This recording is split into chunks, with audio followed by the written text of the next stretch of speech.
good. But I still think that they underestimate Sean Marshall a little bit. Well, I think the biggest knock on Marshall is, if there is a knock, is that he's a two-pitch pitcher.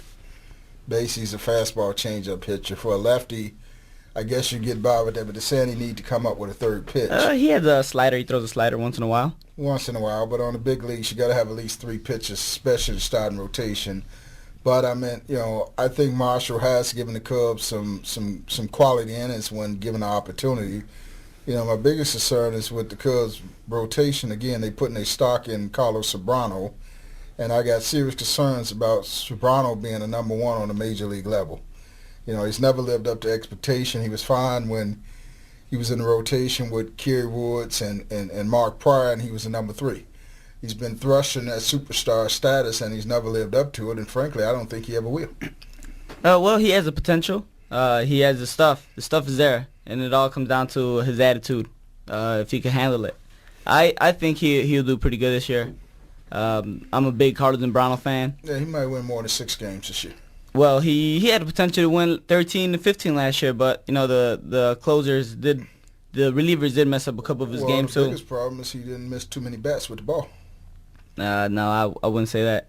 You get on the mound and you're pitching a perfect game, then your finger's supposed to crab up, you can't get nobody out, and you're getting $20 million a year. You see, I think he needed to talk to Doc Krasinski, that was his name. That way he wouldn't cramp up no more. I think them two should have a conversation. So when he finally winds up in the Yankees rotation, where is he going to pitch? Won't happen. Yankees have been asking about him every year. I really think Sobrano really is psychological with him to the point he does need to change atmosphere. He needs to, yeah. Yeah, I will agree with that. I can't see him with the Yankees, but baseball makes strange bad partners. Do you see him retiring after 2012 or whenever his contract's over? No. He's making too much money. Why? Or he can go out and enjoy it or throw some temper tantrums out there or something. Hey, Lily is back when? About May? Yeah. This is the funniest part to me. I guess it's the business part of the game. He comes into spring training, report to spring training, and find out he has an injury. He didn't know he had this injury all winter. I don't know. You're paying these guys millions and millions of dollars, and I just don't understand this. Well, you got to remember also, just because they're being paid millions of dollars, they're still human. They're still just like you and me, except with a whole lot more money than you, I guess. So they're gonna be out there partying it up, doing what they do, and honestly, the truth, like I said, I've met some of these players before, and there's nothing different about them and the average person except that these guys have money. So they are going to make the same mistakes that we make, and we always look at them like, okay, you're a superstar, and it's almost like we expect them to be smarter, to be better, have a different lifestyle than us, that's going to make them, that they're always going to be healthy, and they're always going to make the right choice. And that's a picture that we always paint about these athletes and Hollywood in general. We expect that, but that's not the case. Like I said, I've hung out with a few of these athletes, and the choices they make. People don't see that. Once they see the TV's off and they go home, the show's done. These guys are out there partying it up. They still play basketball. They still play certain sports. Like I remember when we played for you. We weren't allowed to play basketball because of we might injure ourselves, a sprained ankle, something like that. These guys, they make the same foolish mistakes that we do, and if he hurt himself whenever it was, whether it was the preseason or whatever, maybe he didn't have it in him it didn't cross his mind to check in and say, hey, I have an injury, I have to get this looked at, anything like that. So, cross your mind when they pay you $5, $6, $7 million a year? Like I said, the brains does not equal. Yeah, well, that's true. Financially, I've seen that firsthand. And athletes, people don't understand. There's their public image, and there's their private image. Tiger Woods, his public image is a golfer. His private image is every white girl he can find. Yeah, but it's damn fun to find out when those worlds clash.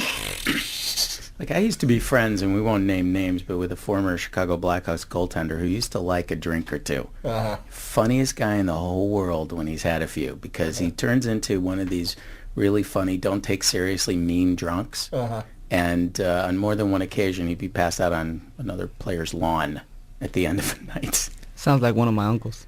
Matter of fact, I thought he was talking about your uncle was saying, No. but he didn't pay for the horse. And true athletes and you know, I'm not naming entertainers, names. so on I and don't so care. forth. When they get off, when they leave from their quote unquote, those are their jobs. We got to understand that they're just public jobs. Whatever they were like, or let me rephrase it. Whatever you like when you don't have money, you the same when you have money. You're just worse or better. You know, you're just a different clientele. You know, same thing. You got that same mentality. Take rappers. Some of your rappers got that little ghetto mentality. Right. So It it's like, don't it's like, change it's like 'cause they there's got the money. money. Money's going to either make you better at what you are. Well, put it this way, MSC. What I'm trying to Just say is, enhance your mind. whoever you are, if you're a sad person or a happy person, money's gonna either make you more sad, A rich sad person or a rich happy if you're a happy person. Right. That's just whatever qualities, characteristics, and personality you bring already. It's gonna gonna be magnify magnified. it. Yeah. Right. It's magnified. That's And people don't understand that. Take me into $1 billion a year lifestyle. My thought patterns and the things I desired are still going to be the same. I have more access to it. But all of a sudden, I'm coming out of the projects and I'm moving into a mansion with maid service, this and that. You're in the projects, man. Yeah. You don't have the Yeah. maid Oh, that's service right. over there now? You didn't know that? Well, you know, Ida B. Wells, they tearing it down, so I guess the maid services construction crew cleaned it up. Yeah, I'll go back to the Cubs for 1 second, not to interrupt Sure. you. What are they going to do about a closer? I like Carlos Marmol. I think Marvel has. Yeah, been Marvel has. close. Okay. Yeah. Is that, are all those rumors about Kerry Wood coming back dead? Because, you know, that was hot for a week or two. Yeah, that no. the Indians were willing to trade him. Yeah, I don't think he's coming back. I think Harry Wood was a mistake from the day he got signed. I mean, okay, rookie year was his best year ever, and after that he got hurt, and he never ever came back. And then I don't remember any season that he came back and did put numbers up like he did before. Well, He's always been getting injured, never, and Cubs just kept on a state. You know, it was a hope and a prayer, and he never amounted to anything. I think the Cubs management at the time he was a rookie ruined him. Yeah. Because, you know, they, without saying it, and Wood would probably say it off the record, but he was positioned as the next Nolan Ryan. Yeah. He was nothing but a fastball pitcher, and I think that ruined him. Steve Stone even had some quote that was funny that, you know, he's a great fastball pitcher, and when it comes to his curveball, he's a great fastball pitcher, and couldn't throw anything beyond that, and I think that ruined his arm and gave, you know, was the source of all of his problems. Doesn't he have chronic back problems too? Well, I tell you, that I don't know about the back problems, but Kerry Woods, they brought him up, number one, too soon. Yeah, I agree. And they overpitched him. And one thing about the major league level, the intensity is so high. And once he developed the arm trouble, he never had a chance to let it heal. And the Cubs knew what they did, so they had to keep him around. Now, when you look at it, you know, you heard reports, his arm angle and he this and that. You got to keep him out all through high school and college, just the way he pitched. You don't get to the big leagues and change. So for them to say that he need to change his arm angle, he dropping down too much, putting too much torque on the blah, blah, blah, that's just, you know, the PR to justify. They brought him up too young.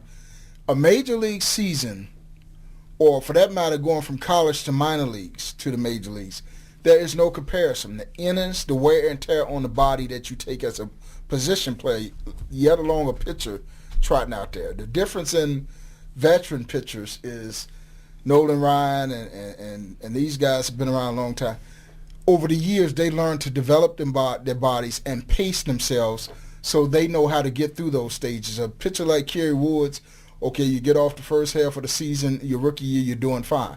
When you hit All-Star break, pitchers go through what's called a dead arm season. That's where they out there pitching. You couldn't feel your arm. You can put all the steroids, whatever you want. You don't feel no life in that arm, but you out there pitching. And you learn to pitch your way through that. And then over time as a major league player, you learn to develop your arm, to condition it, to pace yourself. Like I think it was Roger Clemens that said, in his younger days, he was a power pitcher. But as he got older, he understood how to become a finesse He became pitcher. a control pitcher. Exactly. You throw. When I coach college ball, what I refer to my team as pitchers throw to you what's called get yourself out pitches.